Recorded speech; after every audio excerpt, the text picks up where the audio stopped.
So guys দেখো এখন আমি কদবেল মাখবো। তো কদবেল কার কার প্রিয় তুই কিন্তু অবশ্যই কমেন্ট করবে। সো চলো কদবেলটা মাখা করে তোমাদের সাথে কথা বলি।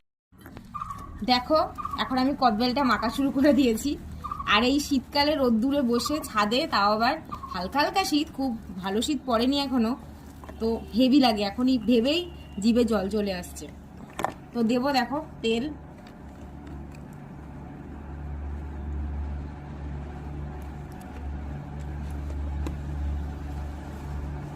দিয়ে দেবো একটু লবণ স্বাদ মতো,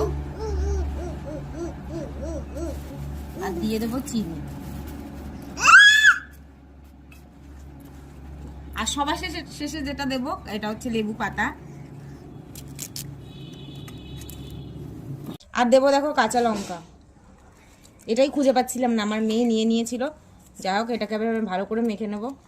দেখো আমার এই যে কদবেল